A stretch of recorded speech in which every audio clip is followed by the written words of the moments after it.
Doctor साहब अरे सुनी ना और देखिए इनका कान सांस लेने में दिक्कत होता। आइए डॉक्टर साहब हमरा तो डर लगता कि इनका कोरोना हो गई बा का दो। ये डॉक्टर साहब कुछ करके इनका के बचा ली। डॉक्टर साहब बचा ली बचा ली बचा ली हमारा सोना के हो गइल कोरोना। ए डॉक्टर साहब हाँ बचा ली हमारा सोना के हो गइल कोरोना।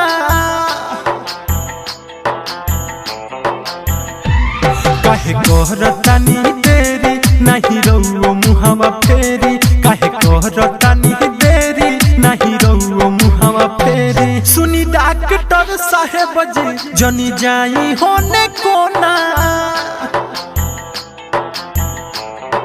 हाँ बचा ली हमारा जानू के हो गइल कोरोना। बचा ली हमारा सोना के हो गइल कोरोना। ए डॉक्टर साहब अरे काहे न किला सुना। ए भगवान ए जान सुना हम तारा के कुछ ना खदे कुछ ना खदे।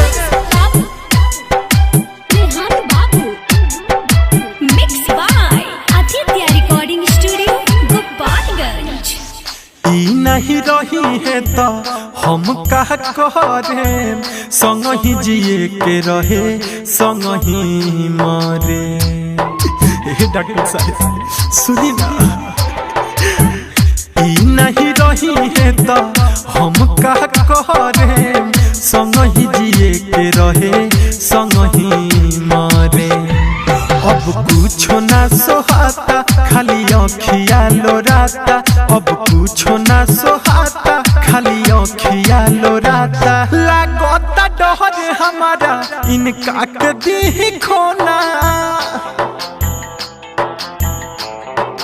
हाँ बचा ली हमारा जानू के हो गइल कोरोना।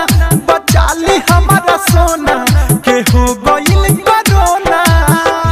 हे डॉक्टर साहब अरे बात कहने की बुझल देखो तनी अरे इनका के ऑक्सीजन लगाई लो ना तो मर जाइए। ए डॉक्टर साहब अरे अभी चुपचाप रहो अभी ऑक्सीजन खत्म है। देख नहीं रहे हो कितना लोग लाइन में है। चलो बाहर चलो और दूरी बना के रखो। जोड़तानी हाथ हम पड़तानी पहिया इनके बचा ली के कवनो पैया। सुनी ना जोड़तानी हाथ हम पड़तानी पहिया इनके बचा ली के कवनो पैया।